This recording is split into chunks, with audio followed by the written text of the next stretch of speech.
সবার জন্য আল্লাহর খোলা বার্তা, জান্নাত আমি দেব তাকে দুটো গুণ যার ভিতরে থাকবে। খুব সহজ কথা বলছে, একদম দুটো গুণ যার ভিতরে থাকবে।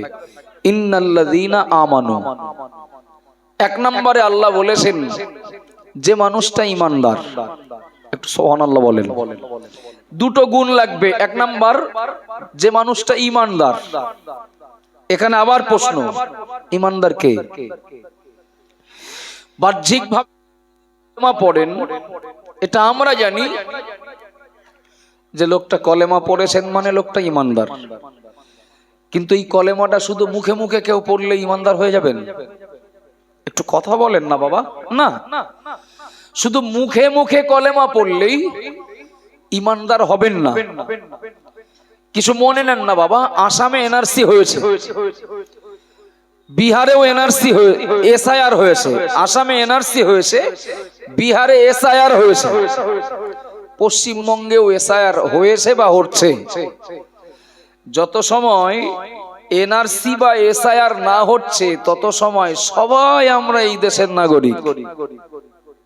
কিন্তু যখন এনআরসি বা এসআইআর হচ্ছে, কিছু লোকের নাম বাদ যাচ্ছে না, বাদ যাচ্ছে। তো তারা তাদের খোঁজ নেবেন, অনেকের ভোটার কার্ড আছে, আধার কার্ড আছে, প্যান কার্ড আছে, জমি কিনেছেন। এখান থেকে 20 বছর আগে বাংলাদেশ থেকে এসেছিলেন, যোগাযোগের বিভিন্ন যোগাযোগের মাধ্যমে তিনি আধার কার্ড করেছেন, ভোটার কার্ড করেছেন, বিয়ে শাদিও করেছেন, ঘর বাড়িও করেছেন, ছেলে পিলেও হয়েছে। এখন এসআইআর এ ধরা খেয়েছেন। কেন? নিজের নামও 2002 সালের ভোটার তালিকায় নেই, আর এসেছেন তো বাংলাদেশ থেকে, সুতরাং বাপের বাড়ি তো বাংলাদেশে। তো 2002 সালের তালিকায় বাপের ঠিকানা পাবেন কোথায়? পাবেন না তো। সুতরাং এ জাতীয় প্রচুর মানুষ বাংলাতেও বাদ পড়বেন প্রথম রাউন্ডে, তারপরে আবার হিয়ারিং হবে, আবার কখন কি বার্তা আসে, ইলেকশন কমিশন থেকে কি হুকুম আসে, কজন থাকবে কজন যাবে, ওটা পরে। এসআইআর না হওয়া পর্যন্ত সবাই এদেশের নাগরিক। কিন্তু রেজাল্ট বার হলে কিছু কাটছাট হবে, হবে না? হবে না। আমাকে যদি জিজ্ঞাসা করেন যে তোমার গ্রামে মুসলমান কত ঘর, আমি কি নামাজ পড়া লোক দেখে দেখে গুনবো? একটু কথা বলেন বাবু। যে এই লোকটা মদ খায়, মুসলমানের মধ্যে পড়ে না, বাদ দাও। এই লোকটা লটারি কাটে, মুসলমানের মধ্যে এ লোকটা ধরা যায় না। এই লোকটা সুদ খায়, ও এ লোকটারই মুসলমানের মধ্যে গোনা যায় না। আমি কি ওই করব? আমাকে যদি জিজ্ঞাসা করেন, আমি গুনে বলবো আমার গ্রামে 300 ঘর মুসলমান আছেন। কিন্তু মুসলমান বা ঈমানওয়ালা হতে গেলে যা লাগে, যদি এসআইআর করা হয়, মানে কিছু বাদ যাবে না? যাবে না। আপনার গ্রাম গোলাম মাওলা হুজুরের গ্রাম, আল্লাহ হুজুর কেবলাকে জান্নাতের উচ্চ মাকাম নসিব করেন এবং তার রুহানি দোয়া আমাদের নসিবে কবুল করেন, বলুন আমিন। এলাকাতে, এই গ্রামে, এই এলাকা বা এই গ্রামে প্রচুর আলেম ওলামা। যদি আপনাদেরকে জিজ্ঞাসা করা হয়, এটা জাস্ট বাপ বেটা, ভাই ভাই, বন্ধু বন্ধু সম্পর্কে, আপনাদের গ্রামে কত ঘর মুসলমান আছেন, আপনারা কি নামাজ পড়া, রোজা রাখা লোক গুনে গুনে বলবেন? এক মাথার থেকে ধরবেন, ধরে বলবেন আমাদের গ্রামে 400 ঘর মুসলমান আছে। আপনাদের অসুবিধা হচ্ছে নাকি আমার কথায়? গুনে বলবেন যে হ্যাঁ, ওই মোল্লাপাড়ার থেকে গাজীপাড়া, সর্দারপাড়া, মন্ডলপাড়া, মোড়লপাড়া, টোটাল মিলে আমাদের 400 ঘর মুসলমান। কথার কথা, উদাহরণস্বরূপ বলছি।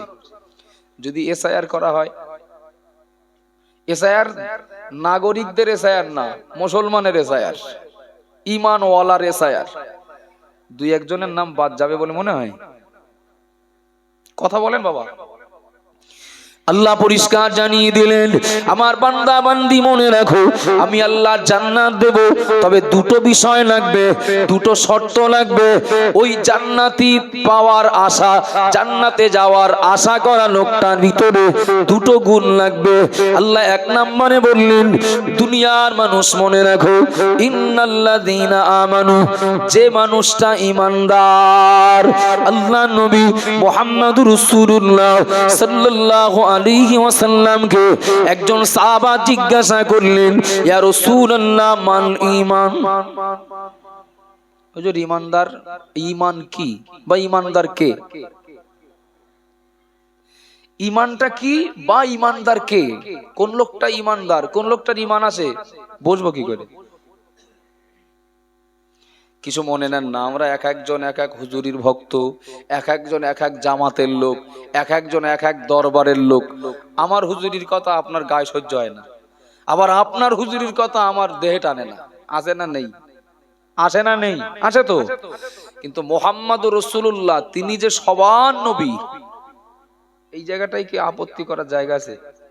নামত করার জায়গা আছে যে আমি ফুরফুরা দরবারের লোক বসিরহাট দরবারের ফতোয়া মানি না, কি আমি বসিরহাট দরবারের লোক ফুরফুরার ফতোয়া মানি না, কি আমি ও আহলে হাদিস জামাতের লোক ও জামাত ইসলামীদের ফতোয়া মানি না, কি আমি তবলিগ জামাতের লোক দেওবন্দি আহলে হাদিসদের ফতোয়া মানি না? ব্যাপারটা তো এরকম না। জিজ্ঞাসা করলেন যিনি, তিনি হলেন নবী সাহাবা, আর জবাব দিচ্ছেন যিনি, তিনি সবার নেতা, তিনি সবার নবী। সুবহানাল্লাহ বলেন, খুশি হয়ে বলেন না। ব্যক্তিগত কোন ত্রুটির জন্য কেউ যদি নবীর উম্মতের তালিকা থেকে বাদ পড়ে যায়, ওটা ভিন্ন। আল্লাহ নবীকে সাহাবা জিজ্ঞাসা করলেন, ইয়া রাসূলুল্লাহ, ইয়া হাবিবাল্লাহ, মাল ঈমান? ঈমান কি? কোন মানুষটা ঈমানদার বুঝবো কি করে? আল্লাহ নবী বললেন, ঈমানদার কে কে ঈমানদার না, কোন লোকটা ঈমানদার আর কোন লোকটা ঈমানদার না, দুটো বৈশিষ্ট্যে বুঝবে। এই ঈমানদারের সংজ্ঞা কিন্তু এক এক জায়গায় এক এক রকম আছে, বিভিন্ন রকম আছে, যদিও গোড়া এক জায়গায়। আল্লাহ নবীকে সাহাবা জিজ্ঞাসা করলেন, ইয়া রাসূলুল্লাহ, ঈমানদার চিনব কি করে? আল্লাহ নবী বললেন, দুটো বৈশিষ্ট্য যার ভিতরে থাকবে বুঝে নেবে ওই লোকটা ঈমানদার। ওগো আল্লাহ নবী, বৈশিষ্ট্য দুটো কি? আল্লাহ নবী বললেন, ইজা সাররাতকা হাসানাতুকা। বাবা সাহাবা মনে রাখো, আমি মুহাম্মাদুর রাসূলুল্লাহ বলছি, নেকির কাজ যাকে আনন্দ দেয়। সুবহানাল্লাহ বলেন। ও বাবা জিনা মানা, আল্লাহ নবী বললেন, দুটো বৈশিষ্ট্য যার ভিতরে ওই মানুষটা ঈমানদার। এক নম্বরে, ইজা সাররাতকা হাসানাতুকা, নেকির কাজ যাকে আনন্দ দেয়, ওয়াসাআতকা সাইয়্যাতুকা, পাপের কাজ যাকে কষ্ট দেয়, ফা আনতা মুমিনুন, আমি মুহাম্মাদুর রাসূলুল্লাহ বলছি, ওই লোকটা মুমিন, ওই লোকটা ঈমানদার। একটু সুবহানাল্লাহ বলেন। ও বাবা জিরা ভাইরা মনে রাখুন, ঠান্ডা মাথায় শরীক, আমি মোড়ল না আমি মোল্লা, আমি গাজী না আমি সরদার, আমি কোন বংশের কোন পরিবারের, ওটা আল্লাহর কাছে বিচার্য বিষয় নয়। আমার আল্লাহ বললেন, জান্নাত দেব দুটো গুণের মানুষকে। প্রথম গুণ থাকতে হবে যে মানুষটা ঈমানদার। আল্লাহ নবী ঈমানদারের সংজ্ঞা বললেন, নেকির কাজে যে লোকটা আনন্দিত আর পাপের কাজে যে লোকটা কষ্ট পায়, ওই লোকটা মুমিন, ওই লোকটা ঈমানদার। ও বাবা জিরা ভাইরা মনে রাখুন, এই হাদিস অনুযায়ী, আল্লাহ নবীর দেওয়া সংজ্ঞা অনুযায়ী বলতে পারি, আল্লাহর কোন বান্দা, আল্লাহর কোন বান্দি যদি তিনি দৈনন্দিন তাসবিহ নিয়ে 100 বার করে কলেমা পড়েন, লা ইলাহা ইল্লাল্লাহ মুহাম্মাদুর রাসূলুল্লাহ, কোন কলেমা খানির বাড়িতে গিয়ে কোথাও বললেন 500 বার কলেমা পড়েছি, কোথাও বললেন 1000 বার কলেমা পড়েছি, 100 বার, 500 বার কিংবা 1000 বার কলেমা পড়া লোকটার ভিতরে যদি এই গুণটা না পাওয়া যায়, অর্থাৎ ওই লোকটা যদি নেকির কাজে আনন্দিত না হন, ওই লোকটা যদি পাপের কাজে কষ্ট না পান, এটা আমার ফতোয়া না, এটা আপনার ইমামের ফতোয়া না, এটা রবিউল হুজুরের ফতোয়া না, এটা শামিরুল হুজুরের ফতোয়া না, এটা মুফতি সাহেবের ফতোয়া না। আল্লাহ নবী বললেন, নবীর ওই হাদিস অনুযায়ী, নেকির কাজে যে লোকটা আনন্দিত হন না আর পাপের কাজে যে লোকটা কষ্ট পান না, ও লোকটা ঈমানদার না। ভুল হলো নাকি? চলেন। নেকির কাজে আনন্দ পায় ইমানদারের প্রথম বৈশিষ্ট্য। আচ্ছা, ঈমান আনার পরে সব থেকে ভালো বা এক নম্বরে প্রথমে নেকির কাজ যেটা, সেটা নামাজ পড়া না? কথা বলেন। আল্লাহ নবীকে এক সাহাবা জিজ্ঞাসা করলেন, আইয়ু আমালিন আহাব্বু ইলাল্লাহি আযজা ওয়া জাল্লা, ওগো আল্লাহর নবী আপনি আমাকে বলুন আল্লাহর কাছে সব থেকে প্রিয়, সব থেকে পছন্দনীয় নেকির কাজ কোনটি? সাহাবা জিজ্ঞাসা করলেন, নেকির কাজ তো দুনিয়াতে একটা দুটো না, ভুরি ভুরি। তো আল্লাহর কাছে সব থেকে প্রিয় আমল, সব থেকে পছন্দনীয় আমল, সব থেকে বড় নেকির কাজ কোনটি? আল্লাহ নবী বললেন, বাবা সামা মনে রাখো, আমি মুহাম্মাদুর রাসূলুল্লাহ বলছি, ক্বালা আস-সালাতু আলা ওয়াক্তিহা, সময় মতো নামাজ আদায় করা। একটু সুবহানাল্লাহ বলেন।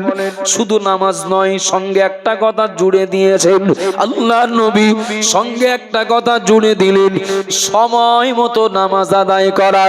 ফজরের নামাজ ফজরের নামাজের সময়ে, জোহরের নামাজ জোহরের নামাজের সময়ে, যে ওয়াক্তের নামাজ পড়ব সেই ওয়াক্তের ভিতরে যদি পড়া হয়, আল্লাহ নবী বললেন সময় মতো নামাজ আদায় করা আল্লাহর কাছে সব থেকে পছন্দনীয় এ নেকির কাজ। একটু জোরে বলুন সুবহানাল্লাহ। ও বাবাজিরা, ভাইরা, মনে রাখুন, নির্মাণ দত্তপাড়ার মসজিদে আজান হয়। এ আজান শুধু মুসলমান বাড়িগুলোই পৌঁছায় না, ঘোনা মসজিদে আজান হয়। এই আজানের ধ্বনি শুধু মুসলমান বাড়িগুলোই পৌঁছায় না, ওই মাইকের এরিয়ার ভিতরে কত মুসলমান তারাও আজান শুনতে পান। শুধু তাই না, কত জীব জানোয়ার রয়েছে তারাও কিন্তু আওয়াজ শুনতে পায়। পায় না? পায় না? মসজিদে আজান হচ্ছে, জামাত শুরু হয়ে গেছে, এই টাইমে অমুসলিম পাড়ার কথা বলছি না, মুসলিম মহল্লার ভিতরে ওই সময়ে নামাজ চলাকালীন, জামাত চলাকালীন চায়ের দোকানে কিছু মানুষ বসে থাকেন। নামাজ চলাকালীন, জামাত চলাকালীন কিছু মানুষ তাস খেলেন, কিছু মানুষ খবরের কাগজ নিয়ে ব্যস্ত থাকেন। নামাজ জামাত চলাকালীন কিছু মানুষ পার্টি করা নিয়ে, কিছু মানুষ সালিশ বিচার নিয়ে, কিছু মানুষ বিভিন্ন কাজ কর্ম নিয়ে, চাষবাস হোক আর দোকানদারি হোক, ব্যস্ত থাকেন। তো আসরের আজান শুনলেন, কাজ করেই যাচ্ছেন। মাগরিবের আজান শুনলেন, এর মাঝখানে ছুটি নেই, বলো, কাজ করেই যাচ্ছেন, দোকানদারি করেই যাচ্ছেন, তাস খেলেই যাচ্ছেন, খবরের কাগজ পড়েই যাচ্ছেন, চায়ের দোকানে গল্প করেই যাচ্ছেন। আসেন না? নেই? ভালো করে ভেবে উত্তর দেন। নেকির কাজ যাকে আনন্দ দেয়, তো ঈমান আনার পরে সর্বশ্রেষ্ঠ নেকির কাজ হলো নামাজ আদায় করা। যে মানুষটা আসর মাগরিব এশা 3 ওয়াক্তের আজান শুনলেন, কিন্তু তিনি খবরের কাগজ পড়ায় ব্যস্ত, তিনি তাস খেলায় ব্যস্ত, তিনি মিটিং করায় ব্যস্ত, তিনি সভা করায় ব্যস্ত, পার্টির কোনো আলোচনায় ব্যস্ত, ভেবে উত্তর দেন তো, এই 3 ওয়াক্তের আজান যদি তাকে আনন্দ দিত, তিনি ওখানে বসে থাকতেন না উঠতেন? আমার ভুল হচ্ছে? যদি এই 3 ওয়াক্তের আজান তাকে, 3 মানে আমি ভাববেন না যেন 2 ওয়াক্ত ছাড় দিছি, এমনি এই সমস্ত পরিবেশগুলোই বেশিরভাগ ওই আসর মাগরিব এশা জোহরের টাইমে বেশিরভাগ আমরা কাজে কমে থাকি। কথা ঠিক না ভুল? তো 3 ওয়াক্তের আজান ভালোভাবে শুনি আমরা ফ্রি টাইমে, বেশিরভাগ ওই সময় আমরা ফ্রি থাকি। 1 ওয়াক্তের আজানেও সাড়া দিলাম না, শুধু নামাজ পড়লাম না, ব্যাখ্যাটা বলো ওই জায়গায় শেষ না, আমাকে 3 বার ডাকা হলো সর্বশ্রেষ্ঠ নেকির কাজে যোগ দেওয়ার জন্য। আমি আনন্দ যদি পেতাম তাহলে যেতাম। বোঝা যাচ্ছে নাকি? আর নবী বললেন, নেকির কাজে আনন্দ পাওয়া লোকটার ভিতরে ঈমান আছে, বুঝবে। আব্বাজান মারা মনে কি দিন, মা বোনেরা মনে রাখুন, আমি আর একটা বাগিয়ে যাচ্ছি। আল্লাহর কোন বান্দা আজানের আওয়াজ শুনলেন, নামাজের ব্যাপারে তার আগ্রহ নেই। আল্লাহর কোন বান্দা তিনি রমজান মাসে পৌঁছালেন, রমজানের চাঁদ উঠলো, 11 মাস দেখি ওই মানুষটার যে অভিযোগটা না করতে, রমজানের চাঁদ উঠলে সেই অভিযোগটা শোনা যায়। কি ব্যাপার বাবা, কি ব্যাপার বাবু, কি ব্যাপার ভাই, কি ব্যাপার চাচাজি, রমজান মাস পান চিবাচ্ছেন দেখছি, রোজা নেই নাকি? খোকা আমি কি রোজা কাজা করা লোক? কিন্তু আমার যা যা সমস্যা বলতে গেলে অনেক সময় লাগবে, তবে আমার রোজা থাকা সম্ভব না। তার মানে আজরাইল পাহারা দিচ্ছে, যেই রোজা থাকবে সেই ধরবে। ব্যাপারটা খানিকটা এইরকম, মানে অনেক সমস্যা, আমার শারীরিক অনেক গন্ডগোল, তবে আমি নিজে ভুক্তভোগী। আমারও বলো পেটের প্রচুর গন্ডগোল, আমি বলে কথা না, ও রাত জাগা কাজ যারা করে তাদের পেটের সমস্যা শুরু হয়, তার